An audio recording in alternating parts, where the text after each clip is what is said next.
Shalom, damai di hatiku. Kembali bertemu dengan saya Pendeta Jonathan F. Lupulalan pada hari Minggu, tanggal 8 Mei tahun 2022. Mari kita minta pertolongan Roh Kudus untuk pembacaan dan pemberitaan firman Allah. Mari berdoa.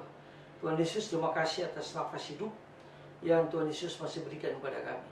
Itu berarti Tuhan masih membutuhkan kami tinggal di dunia dan terus berkarya bagi Allah Tritunggal sesuai dengan karunia-karunia Tuhan berikan pada kami. Hari ini kami akan membaca dan menyampaikan firman Allah.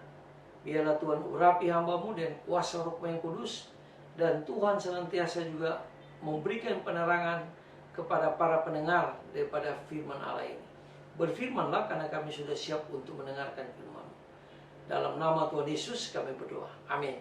Mari kita baca firman Tuhan yang diambil dari Mazmur pasal 90 ayat yang kedua dan ayat yang keempat. Firman Tuhan berkata begini: sebelum gunung-gunung dilahirkan dan bumi dan dunia diperanakan, bahkan dari selama-lamanya sampai selama-lamanya, Engkaulah Allah, sebab di mata-Mu 1000 tahun sama seperti hari kemarin, apabila berlalu, atau seperti suatu giliran jaga di waktu malam. Demikianlah firman Allah yang berbagi kita membaca, mendengar, dan melakukan firman Allah. Tema kita pada hari Minggu tanggal 8 Mei tahun 2020 adalah rumah yang kekal. Nah, saudara-saudara yang saya kasih dalam nama Tuhan Kristus, kita lihat ada satu atau terdapat suatu perbedaan antara waktu dan kekekalan. Keduanya bukan sekedar berbeda dalam hal jangka waktunya, melainkan juga memang merupakan dua hal yang berbeda jenisnya. Dikatakan di sini, gunung-gunung dilahirkan, bumi dan dunia diperanakan. Semuanya itu terjadi di masa yang lalu. Tetapi ketika pemazmur berbicara kepada Tuhan, ia berkata, dari selama-lamanya sampai selama-lamanya, Engkaulah Allah. Jadi pemazmur mengatakan dari selama-lamanya sampai selama-lamanya, Allah tetap Allah. Nah, saudara-saudara yang saya kasih dalam Kristus, dia juga mengatakan, dahulu Engkau Allah, melainkan Engkau adalah Allah. Jadi jelas sekali saudara-saudara yang saya kasih dalam Kristus, Tuhan Yesus Kristus adalah dahulu dia Tuhan, sekarang dan akan datang tetap menjadi satu. Dia adalah Tuhan dalam segala waktu, karena dia hidup dalam kekekalan. Itu pun yang dijelaskan di dalam Wahyu pasal 1 ayat yang keempat. Bahkan di dalam Ibrani pasal 13:8 dikatakan di situ, Yesus tidak berubah, dahulu, sekarang, sampai selama-lamanya. Nah, saudara-saudara yang saya kasih dalam Tuhan Kristus, Tuhan Yesus berarti dia tidak tinggal dalam waktu. Tuhan Yesus tinggal dalam kekekalan.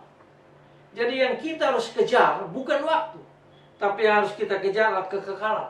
Mengapa? Sebab kekekalan bukan sekadar jangka waktu yang sangat lama. Kekekalan merupakan suatu dimensi tersendiri. Kekekalan adalah sesuatu yang berasal dari alam yang lain. Sesuatu yang sangat tinggi. Dikatakan dia berada di langit yang ketujuh dan seterusnya. Tingkatannya daripada waktu. Di dalam Wahyu pasal 21 ayat 1 sampai dengan 7 jelas. Dikatakan bahwa Yesus memandang waktu dari ketinggian kekekalan yang memang dia ciptakan itu. Nah, saudara-saudara yang saya kasih dalam Tuhan Kristus, dari ketinggian kekekalan itu, waktu 1000 tahun bagi Tuhan Yesus sama seperti hari kemarin yang baru saja berlalu, atau seperti satu giliran jaga di waktu malam. Nah, saudara-saudara yang saya kasih dalam Tuhan Kristus, di zaman Alkitab, malam hari dibagi dalam 4 giliran jaga, yang masing-masing 3 jam lamanya.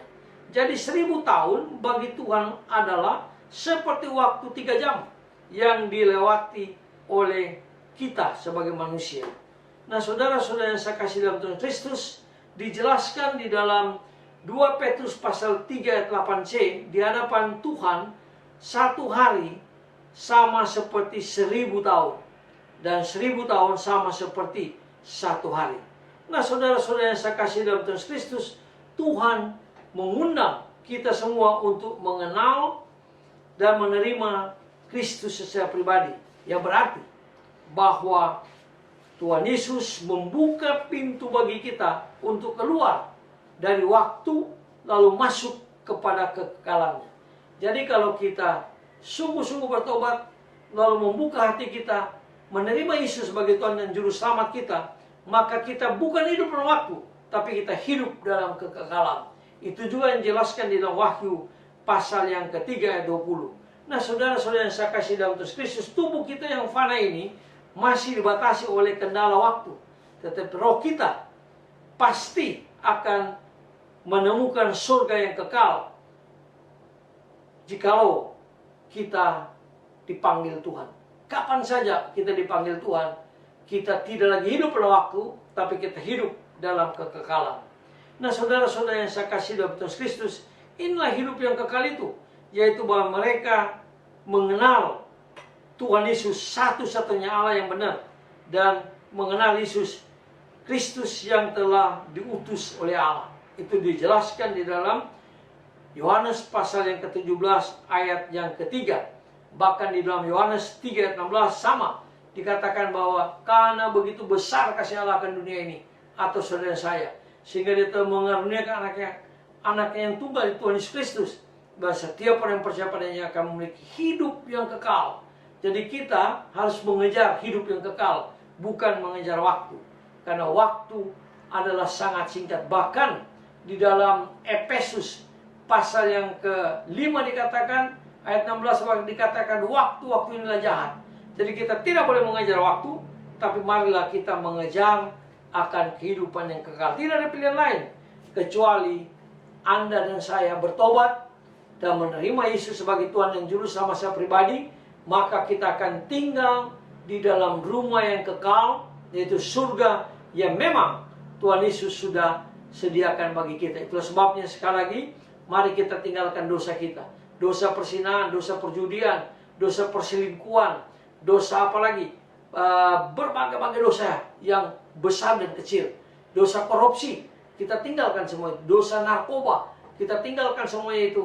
Lalu kita bertobat, lalu kita minta Tuhan Yesus mengampuni dosa kita, dan minta Tuhan Yesus yang diwakili oleh Roh Kudus untuk hidup dalam kehidupan kita.